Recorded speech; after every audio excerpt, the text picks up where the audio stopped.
Lancement officiel de l'école de formation politique du parti de l'opposition FCBE au Bénin. C'était sous l'égide de l'ancien président Boni Yahi.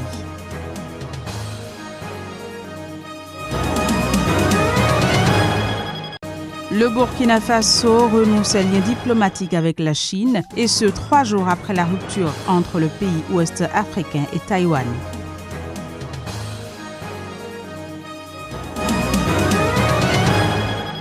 Puis 1500 migrants ont été secourus de jeudi à vendredi dernier. C'était au cours de diverses opérations impliquant la marine italienne et des ONG.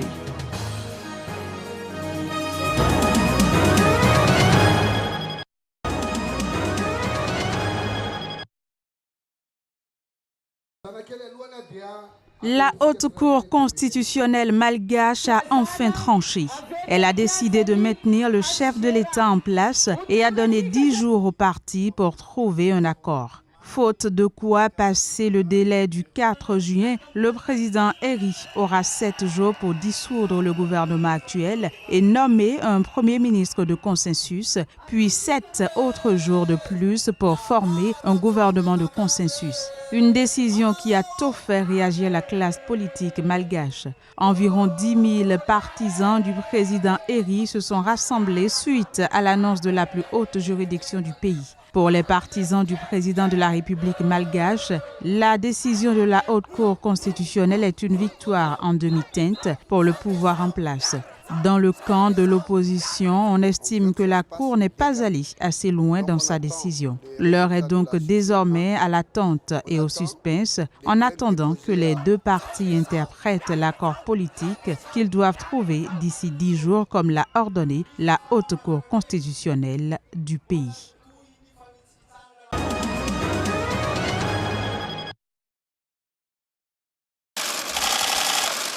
L'annonce d'une relation diplomatique scellée entre la Chine et le Burkina Faso a été faite dans un communiqué conjoint signé à Pékin par le ministre chinois des Affaires étrangères Wang Yi et son homologue burkinabé Alpha Bari. Il n'y a qu'une seule Chine dans le monde, a déclaré Wang Yi à l'issue de la signature du communiqué. Le gouvernement du Burkina Faso suit la tendance de l'époque et a pris la bonne décision politique, a-t-il conclu.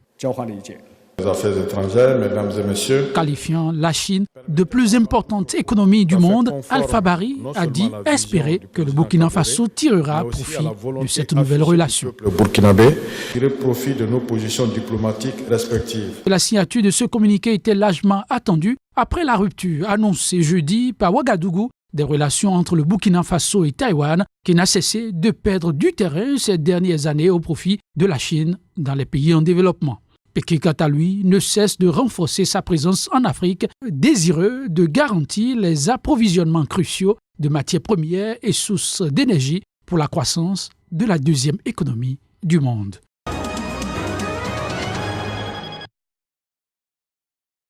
La première étape de cette cérémonie de remise de table bas a été le séjour couvert d'eux dans la commune d'Akrobistrité.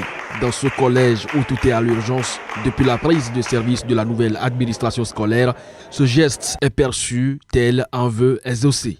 Au nom de tous les acteurs du CEG de Akrobistrité et à mon nom personnel, j'adresse tous mes remerciements au président fondateur Adjavon Sébastien Germain pour ce geste salvateur qui vient soulager un tant soit peu la souffrance de nos élèves, même si beaucoup de choses restent encore à faire pour dorer le blason de cet établissement.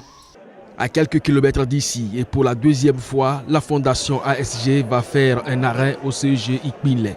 80 tables bancs viennent renforcer le dispositif d'accueil des apprenants. Je voudrais donc, au nom de tous les usagers du CGE Ikmile, remercier du fond des viscères la fondation ASG pour cette œuvre humaine qu'elle vient une fois encore d'accomplir à notre profit. Je voudrais rassurer les responsables de cette fondation que nous ferons bon usage de ces dons pour que les générations futures puissent en jouir à leur tour comme pour passer le flambeau testamentaire de la magnanimité de la fondation ASG. Les élèves, premiers bénéficiaires, ne tariront point de leur côté d'expression pour témoigner leur gratitude à la fondation. Par votre geste plein de grâce, d'amour et de bonté, vous venez de combler certainement un grand vide. Chers membres de la Fondation Adjavon-Sébastien Germain, votre geste est vraiment émouvant et cela prouve que vous êtes aussi angélique. Pour sa part, aussi bien Amisrete qu'Aikpile, la directrice de la Fondation reste préoccupée en cette veille des examens de fin d'année. Elle finira par révéler ses intentions de mère à l'égard des apprenants. Je vous exhorte à bien travailler et à suivre ce qu'on vous dit en classe. C'est important. On a toute la vie après pour faire autre chose. Mais là, maintenant, vous êtes des élèves, vous devez suivre ce qu'on vous dit pour pouvoir rendre le meilleur de vous-même pour la suite. Je sais que je peux compter sur vous. Merci beaucoup. Au total, c'est 60 tables bancs à Amisrete et 80 à Ikpile qui a déjà bénéficié l'année dernière des ordinateurs de la part de la Fondation ASG.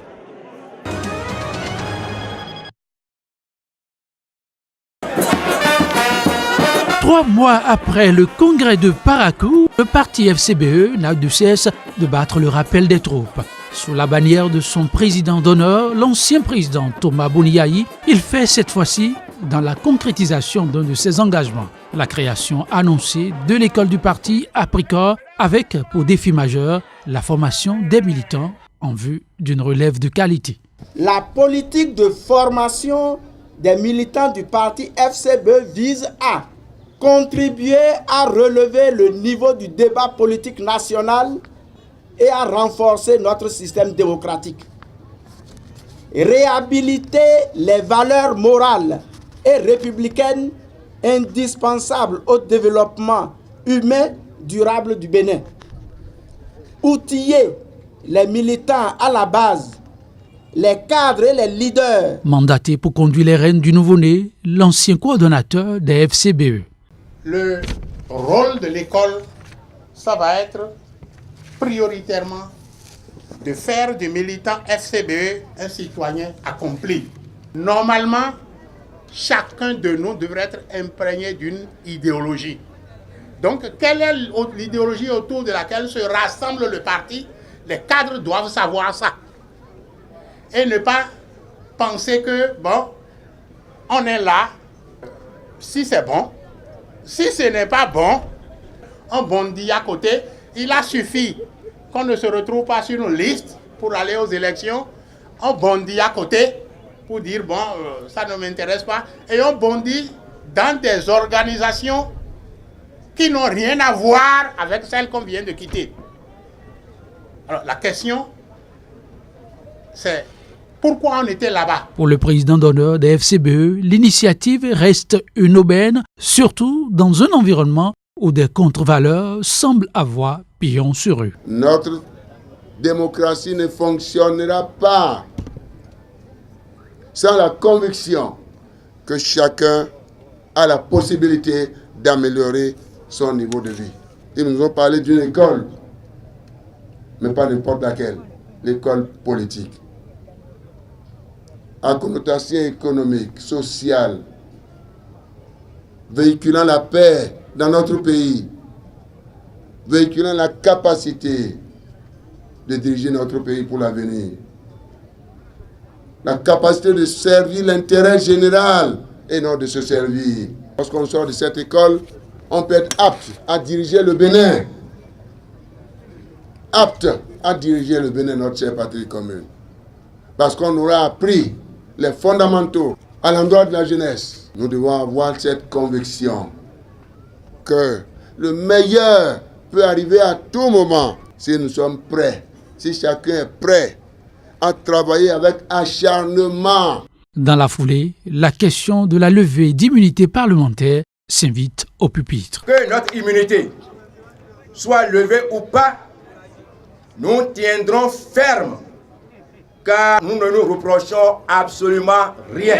Il ne s'agit ni plus, ni moins que d'intrigues politiques. Personne ne nous forcera à l'exil. L'école de formation politique reste ouverte aussi bien aux militants FCBE qu'à ceux des autres formations politiques. Cette cérémonie consacrera par ailleurs l'installation des membres de la coordination FCBE de la 6e circonscription électorale.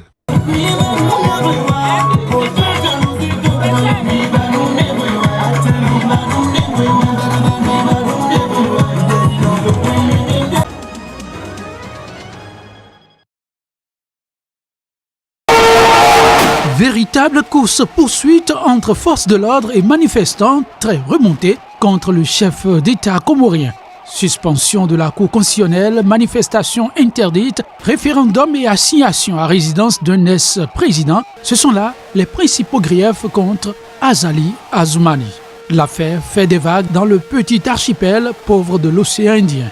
Depuis le 19 mai, l'ex-président Ahmed Abdallah Sombi, au pouvoir de 2006 à 2011, est en résidence surveillée dans sa propriété proche de la capitale, Moroni. La présidence a justifié sa décision par, je cite, les nombreuses atteintes à l'ordre public causées par ces agissements et le maintien du bon ordre social. Le couperet est tombé sur ce dernier quelques jours après son retour au pays, après une absence remarquée 6 mois durant. Furieux de cette assignation, plusieurs centaines de partisans de l'ex-président ont manifesté devant la grande mosquée de Moroni pour exiger la levée de la mesure. Après ce coup d'éclat, le chef de l'État a annoncé une réforme des institutions qui pourrait permettre plusieurs mandats présidentiels successifs. En effet, en vertu du principe atypique de la présidence tournante, tous les 5 ans entre les 3 îles qui composent l'Union des Comores, le sortant ne peut pas se représenter immédiatement pour un deuxième mandat. Mais désormais, ce sera sans doute bien possible. La réforme constitutionnelle, dont le test n'est pas encore connu, sera soumise à référendum le 29 juillet. L'opposition crie au coup d'État constitutionnel et appelle à un mouvement de protestation générale. La société civile ne cache pas non plus ses inquiétudes.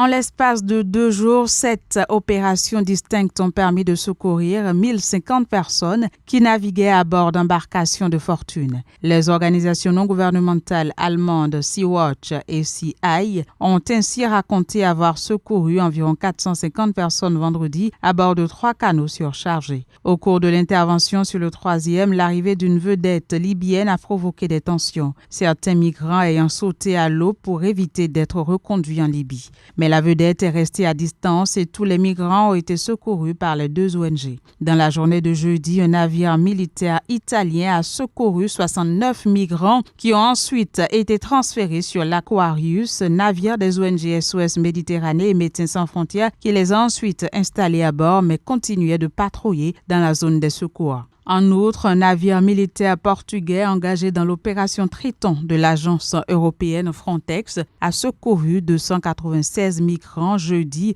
entre la Libye et la Tunisie et les a conduits vendredi à Pozzallo, dans le sud de la Sicile. Ces arrivées s'ajoutent aux 10 800 enregistrés en Italie depuis le début de l'année, soit près de 80% de moins que sur la même période en 2017, grâce à des accords conclus par le gouvernement de centre-gauche sortant avec les autorités et les milices libyennes. Parallèlement, les gardes-côtes libyens ont intercepté plus de 6500 migrants selon l'Organisation internationale pour les migrations qui a aussi recensé 383 morts ou disparus depuis janvier au large de la Libye, ce qui représente 2,8% des départs connus contre une moyenne de 2,2% sur les 3 dernières années.